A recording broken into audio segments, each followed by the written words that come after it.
Hello दोस्तों, welcome to my channel. तो आज इस वीडियो में हम पंचलाइट कहानी के बारे में पढ़ेंगे, जो कि हिंदी की क्लास 12th में बोर्ड में लगी हुई है कहानी। पहले मैं आपको पंचलाइट कहानी के बारे में बता देता हूँ। लेखक फणीश्वरनाथ रेणु ने इस कहानी के अंदर क्या बताया है।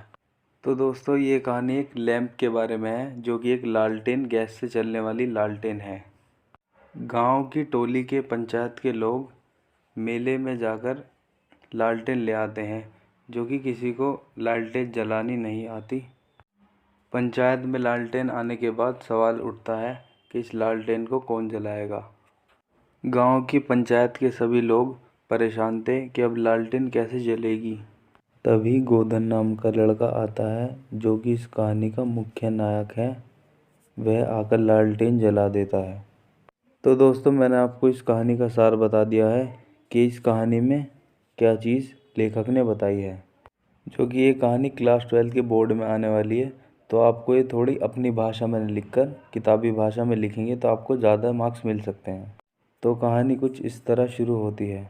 पंचलाइट का अर्थ पेट्रोमैक्स अथवा गैस की लालटेन।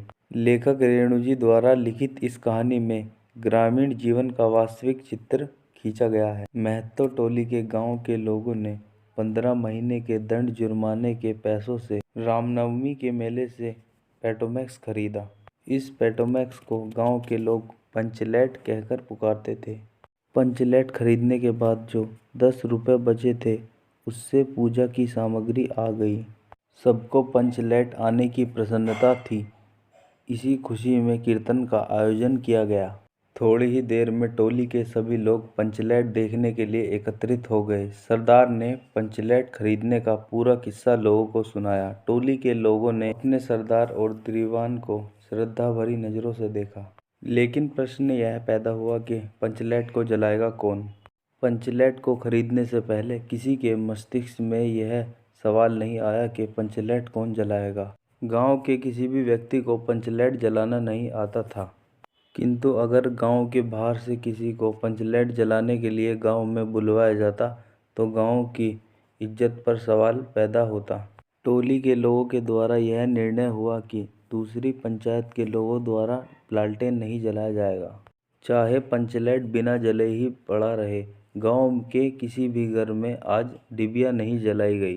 पंचलैट के ना जलने से पंचों के चेहरे उतर गए। राजपूत टोली के लोगों ने मजाक उड़ाना शुरू कर दिया, लेकिन सभी टोली के लोगों ने उस मजाक को सहन किया। गुलरी काकी की बेटी मुनरी के मन में एक बात आकर वापस लौट जाती है। वह कैसे बोले, वह जानती है कि गोधन पंचलैट जलाना जानता है, लेकिन गोधन का हुक्का पानी पंचायत से बंद है और वह पंचायत में अपनी बात नहीं रख सकता, इसलिए वह आज तक पंचायत से बाहर है। पंचायत के किसी भी फैसले में वह अपना मत नहीं रख सकता। पंचायत के द्वारा उस पर 10 रुपये का जुर्माना लगाया गया था, जिसे ना भरने के कारण उसे पंचायत से बाहर कर दिया गया था।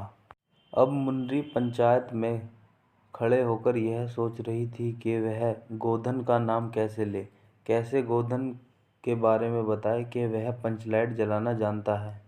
मुन्नी ने बड़ी ही चालाकी से अपनी सहेली के कान में यह बात डाल दी कि गोधन पंचलैट जलाना जानता है। धीरे धीरे यह बात पंचायत में फैल गई। जब सरदार को यह बात पता चली, तो सरदार ने दीवान की ओर देखा और दीवान ने पंचों की ओर देखा।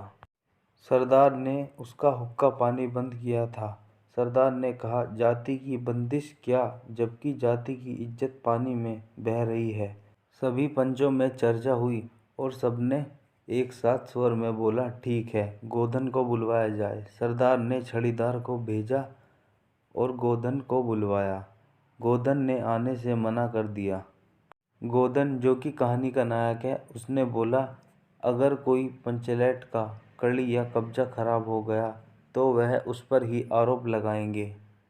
सभी पंचायत के लोगों ने और गुलरी काकी ने कहकर उसे मनाया।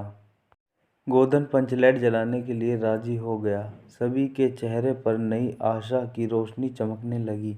गोधन चुपचाप पंचलैट में तेल भरने लगा। तेल भरते भरते उसने पूछा, स्पिरिट कहाँ है। बिना स्पिरिट के पंचलाइट कैसे जलेगा। गांव के सभी लोगों के चेहरे उतर गए।